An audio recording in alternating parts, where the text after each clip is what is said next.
It's been about a week since I did a coronavirus video, so let's do an update. There has been a number of them, and so I think I can fill a video with it. And we have to start with the Omicron variant, because there has been some new information which can be provided to the people and the masses, which, of course, hasn't been provided by much of the legacy media. And this starts with an announcement from the WHO, which is a few days old and could be out of date and inaccurate by this point. So just to be clear, this statement was said on December 4th. And that statement is that there has been no deaths attributed to the Omicron variant, period. And that's with millions of cases existing in South Africa, and now with the coronavirus being in 38 countries, this particular variant.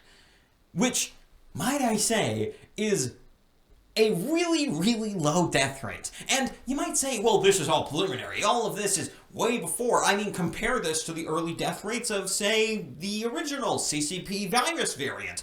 I mean, look at that back in January of 2020. Well, as someone who went through a lot of the data from those early months before I got completely bored and just stopped working on it, I have a spreadsheet of all of the deaths from January onwards and onwards. I have all of that data.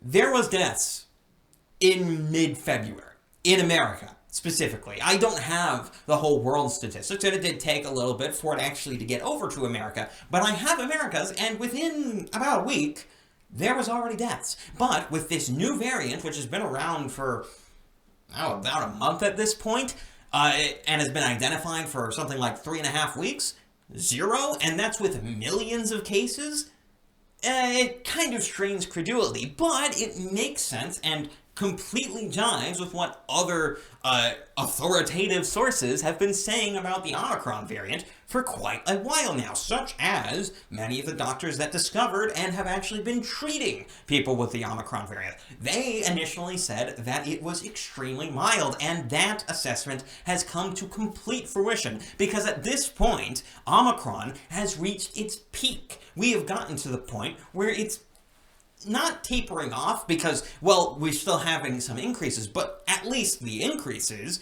are tapering off, and it's going to the top, and it will go down that massive roller coaster ride eventually.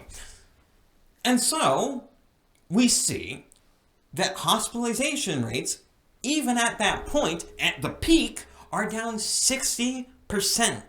That is the data that we have, and hey, if you want to find someone to thank for this, frankly, miracle variant, which seems to be completely non-deadly and give people complete immunity for free, well, there is one group of people upon whom you should lay all your praise. The unvaccinated. Because the central argument here from the legacy media, and the reason why I make this point, is that the legacy media has been arguing for months that the unvaccinated are variant factories, and if you let them run wild, then they're going to create a super variant that will be Ebola-do, and make it so that all of your internal organs will completely instantaneously combust. And instead, we have literally the exact opposite happening. You have a variant now that is incredibly transmissive. It is insane how fast it's overtaking the Delta variant and the other variants of coronavirus. It is taken over, and yet, way less deaths, and the symptoms are less severe too. You have quotes from many doctors who are saying, well, our patients are visibly less sick with the Omicron variant as compared to the Delta variant.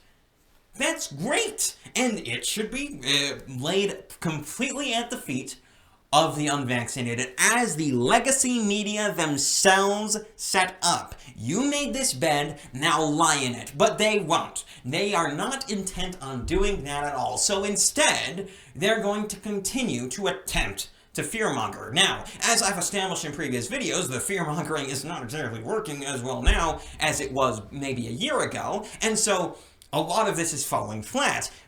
But that isn't going to stop them from trying, and so even places like Fox News, which pretend to be outside the media on a fairly regular basis, are making completely wrong claims in their headlines, claiming that the Omicron variant has doubled the excess death rates as it surges in South Africa. That is in their headline. Read more into the story, however, and that claim becomes incredibly dubious. As I've already established, hospitalization rates for COVID-19 are substantially down, and yet they're still making this claim. Well, how are they doing that? What data are they using in order to get to that particular conclusion? Well, they are using a set of data which is comparing the real data of the deaths from natural causes, not from COVID-19, to a predictive model. Oh, my old nemesis, modeling. Just in case anyone hasn't heard the spiel before, and it's been a while since I've done it, so I'm sure many of you haven't, modeling is not science.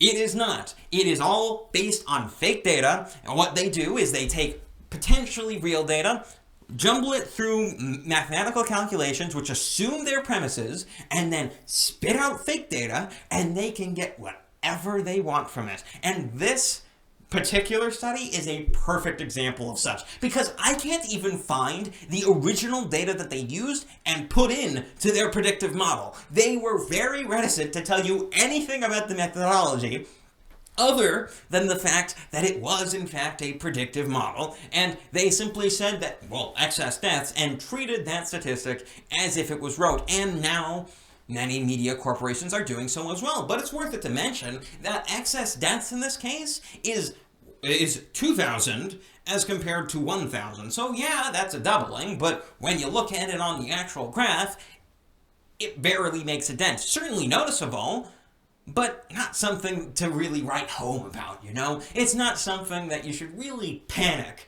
about entirely, especially when this is all excess deaths. It's just deaths of natural causes, period. And so, of course, it's going to be different. Of course, not all of these deaths are going to be COVID-19. In fact, probably most of them aren't. And yet it's being attributed to that in the headline. Now, it's not a direct lie, because they do mention that it's excess deaths, but the idea, of course, here is that all excess deaths must be perfectly attributable to COVID-19 and COVID-19 alone. It's similar to how many government agencies and general government shills will continually blame any economic problem on coronavirus, rather than their completely authoritarian policies, which are directly causing the effects that you're seeing. It's a similar thing there, and this sort of lie is only going to work for so long, because you can only look at the completely contradictory statistics of there are less hospitalizations, and yet somehow there's more deaths, and you can't really square those in your mind. There is no way to do that. And yet, they're still expecting you to do so. And I don't think that's going to work. But remember, according to the legacy media, any variant that comes across is the fault of the unvaccinated. And so, it is also the merit of the unvaccinated. And that is where I'm going to leave you guys off. If you enjoyed that video, do subscribe down below and check out my stuff on other platforms. I'm on BitChute, I'm on Brighteout, I'm on Odyssey, I'm on Rumble, I'm on all those places, and all those links are down in the description. But more importantly, I have a media video coming out, not due to that really has anything to do with politics. It's tangentially related to culture war stuff and Disney ruining things, but it's not directly politics, and it's not, just in case you're on YouTube yet. So if you want to check that out, it's also the first link in the description to that video on some alt-tech platform. It will be out on YouTube tomorrow, and I suggest you get subscribed for that as well. I'm KelKidman, this has been Breaking on the Daily, and I'm out.